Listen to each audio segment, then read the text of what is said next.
मैं नशे का घोर विरोधी हूँ, व्यसन का विरोधी हूँ, पर यहाँ जो मंडली बना के आप अफीम डोडा पी रहे हो, इसका क्या संदेश देना चाहते हो? ईमानदारी से आप बताना कि इस प्रकार से धर्म सभा जमी हो, धार्मिक आयोजन होता हो, भगवान की प्राण प्रतिष्ठा का कार्य होता हो, अगर उसमें हम लोग अच्छा संकल्प नहीं करेंगे तो अच्छे संकल्प कहाँ करेंगे?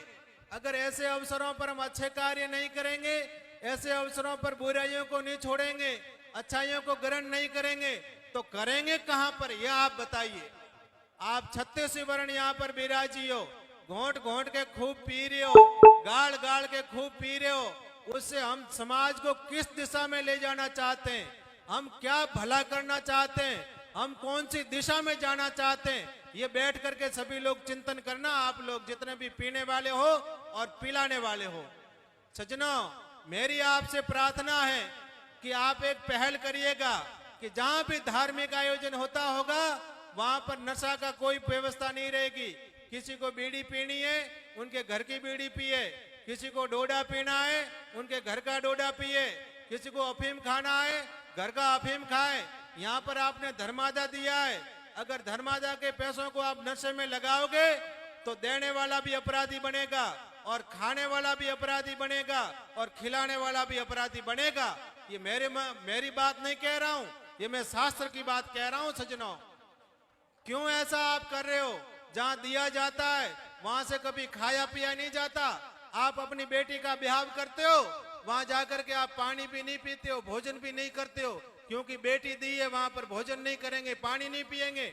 आपने यहाँ पर धर्मादा दिया और धर्मादा का अफीम पी जाते हो, धर्मादा का डोडा पी जाते हो, धर्मादा की बीड़ी पीते हो, धर्मादा का गुटखा खाते हो, तो उससे क्या लाभ होने वाला है?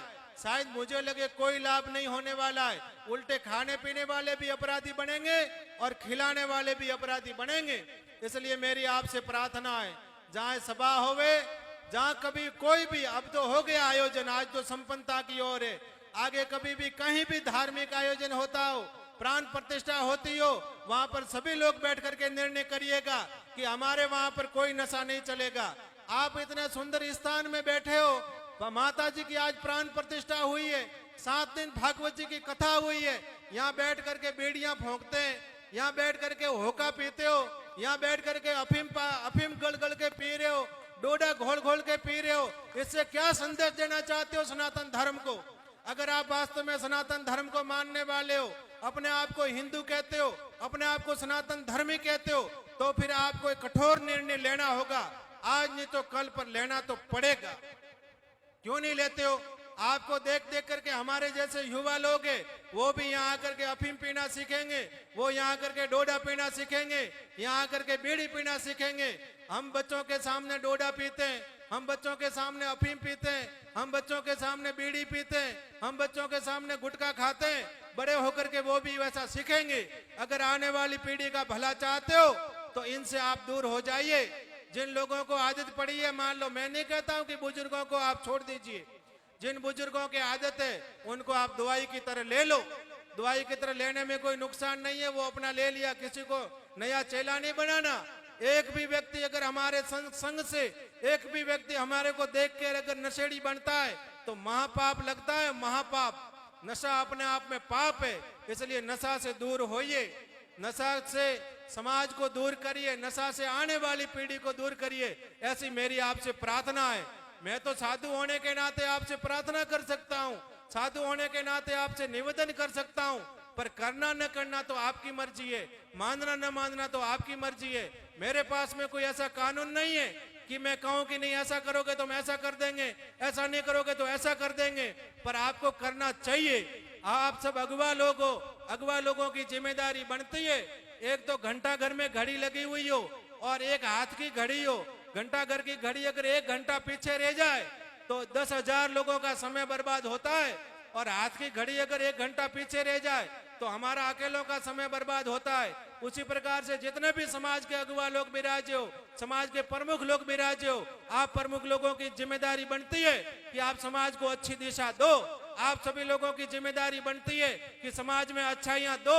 आप सब लोगों की जिम्मेदारी बनती है कि हम ऐसा काम करके जाए जिससे आने वाली पीढ़ी उस पर गर्व से चले और वो गर्व से ऐसा कहे कि हमारे पुरखे कितने समझदार थे जो हमको अच्छाइयां दे करके गए हैं। ये तो आने वाली पीढ़ियां हम लोगों को कोसेगी। हमारे पुरखे कैसे थे जो हमको नशा दे करके गए, हमारे पुरखे कैसे थे जो हमको बुराई दे करके गए, हमारे पुरखे कैसे थे जो हमको वेमनसी दे करके गए। सजनों, ऐसा काम करके जाओ। कबीरदास जी ने कहा है कि कबीरा जब हम पैदा हुए जग हंसे हम रोए, ऐसी करनी कर चलो हम हंसे और जग रोए। ऐसा काम करके जाओ कि जब प्राण छूटे तब हजारों लोग आपकी सब यात्रा के साथ में हो और लोग गर्व से कहे कि कितने अच्छे थे और चले गए। नहीं तो सजना पशु पक्षियों की भांति हम भी चले जाएंगे। लोग कहेंगे कि अरे अच्छा हुआ वो चला गया, बहुत दुख दिया था उसने, बहुत लोगों को उसने बिगाड़ा था। सजनों, मेरी तो आपसे यही प्रार्थना और निवेदन है। आज धार्मिक आयोजन है, माता जी, शिव जी और हनुमान जी की प्रतिष्ठा का दिन है। इस अवसर पर आप एक अच्छा संकल्प करके जाइएगा कि आगे भविष्य में कभी भी धार्मिक आयोजन होगा वहां पर नशा पता का बिल्कुल कोई व्यवस्था नहीं रखेंगे। जिनको पीना होगा घर का पी लेंगे, संस्था की ओर से नहीं रखेंगे। और इस प्रकार से महिमा मंडन करके नहीं लेंगे। ऐसा प्रण करके जाओगे तो माता जी भी आपको आशीर्वाद देगी, भगवान शंकर आपको आशीर्वाद देंगे, हनुमान जी आपके ऊपर प्रसन्न होंगे, आने वाली पीढ़ी आपको आशीर्वाद देगी। यही कामना करते हुए अपनी वाणी को भगवान के चरणों में अर्पित करता हूँ। जो कुछ कड़वा कहा हो वो साधु होने के नाते कहा है। मेरा आपके ऊपर अधिकार बनता है, मेरा आपके ऊपर कर्तव्य बनता है कि साधु होकर के अगर मैं आपको सही बात नहीं कहूंगा, बाकी सब गिली चुपड़ी बातों कहेंगे, उनको वोट लेना है। मुझे कोई आपका वोट नहीं लेना, मुझे आपसे दक्षिणा भी नहीं चाहिए, मुझे आप प्रणाम भी मत करना, मेरा आप सम्मान भी मत करना, मुझे कहीं दोबारा आपको अच्छा न लगे तो बुलाना भी मत, पर मेरी बात को जीवन में जरूर उतार लेना। मेरा यहाँ पर आना सार्थक हो गया, मेरा बोलना सार्थक हो गया, आप सबका यहाँ पर विराजना सार्थक हो गया और ये आयोजन किया वो आयोजन भी सार्थक हो जाएगा। इन्हीं शब्दों के साथ में आयोजकों को, भामाशाहों को, कार्यकर्ताओं को, आप सभी पधारे उनको खूब खूब साधुवाद और धन्यवाद देता हूँ। अपनी वाणी को माँ के चरणों में अर्पित करता हूँ। सत्य सनातन धर्म की जय।